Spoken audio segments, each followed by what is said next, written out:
রাইয়ের জীবন বাঁচাতে গিয়ে রীতিমতো রাইকে পথে বসিয়ে দিল অনির্বাণ। হ্যাঁ বন্ধুরা, ভিডিওতে লাইক দিয়ে দেখতে থাকুন। যে মুহূর্তে কিনা নীলাঞ্জনা রাইয়ের মৃত্যুর ভয় দেখাতে থাকে অনির্বাণকে, ঠিক সেই মুহূর্তে অনির্বাণ বলতে থাকে যে দোহাই তোমার, আমি তোমার পায়ে পড়ছি নীলু, তুমি এমন কোনো কিছু করার চেষ্টা করো না যার ফলে কিনা রাই এবং আমার সন্তানের কোনো রকম কোনো ক্ষতি হয়ে যায়। ঠিক সেই মুহূর্তে রাই বলতে থাকে যে তার জন্যই তো অনির্বাণ দা তোমার কাছে আমি ডকুমেন্টে নিচ্ছি যে তুমি চট জলদি ডকুমেন্টে সিগনেচার করে দিয়ে তোমার গোটা প্রপার্টিটা আমার নামে ট্রান্সফার করে দাও, তাহলে নিঃসন্দেহে আমি তোমার স্ত্রী এবং সন্তানের কোনো কিছু হতে দেবো না, ওদের উপরে একটা আঁচড়ও আসতে দেবো না। তুমি আমার কথা বিশ্বাস করো। ঠিক সেই মুহূর্তে অনির্বাণ বলতে থাকে যে সেটাই তো একটা সমস্যা, যে তোমার মতো মানুষের উপরে কোনো মতে বিশ্বাস করা যায় না। নীলু ঠিক সেই মুহূর্তে নীলু বলতে থাকে যে এই যাত্রায় তুমি নিঃসন্দেহে আমার উপরে বিশ্বাস করতে পারো অনির্বাণ দা, কারণ তুমি কোনো মতে আমার কাছে এবার ঠকবে না।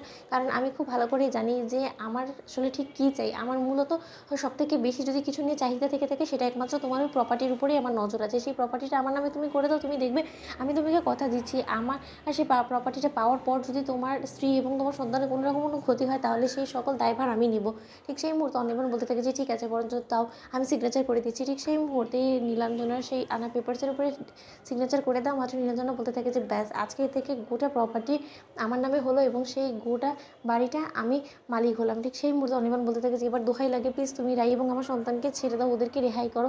তো ঠিক সেই মুহূর্তে নীলু বলতে থাকে যে শুধু ওদেরকে কেন, আমি বরঞ্চ তোমার এগেনস্টে না সকল চার্জেসও উইথড্র করে নেবো। অনির্বাণ দা দাঁড়াও 1 মিনিট, আমি আমার লয়ারকে এক্ষুনি ফোন দিচ্ছি। অন্যদিকে নীলাঞ্জনা নিজের আনা লয়ারকে দিয়ে যখন অনির্বাণের বিরুদ্ধে আনা সকল অভিযোগকে উইথড্র করে নিয়ে অনির্বাণকে জেল থেকে রিলিজ করিয়ে দেয়। ঠিক সেই মুহূর্তে অনির্বাণ বলতে থাকে যে সত্যি আমি তোমার প্রতি যথেষ্ট পরিমাণে কৃতজ্ঞ থাকবো যে তুমি তোমার কথা রেখেছো নীলু।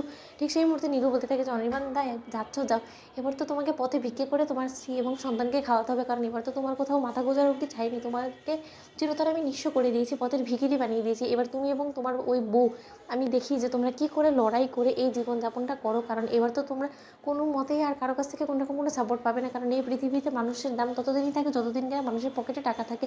এবার তো তোমার না আছে পকেটে টাকা, না আছে তোমার মাথা গোজার ঠাঁই, তাহলে তুমি তোমার এই অসুস্থ স্ত্রীকে নিয়ে কোথায় যাবে বলো তো। অন্যদিকে যখন জেল থেকে ছাড়া পাওয়া মাত্রই অনির্বাণ স্ত্রীর কাছে ছুটে যায়। ঠিক সেই মুহূর্তে রাইকে জড়িয়ে ধরে অনির্বাণ বলতে থাকে যে রাই তুমি ঠিকঠাক আছো তো। ঠিক সেই মুহূর্তে রাই বলতে থাকে যে কী ব্যাপার অনির্বাণ, তুমি জেল থেকে কী করে ছাড়া পেলে বলো তো।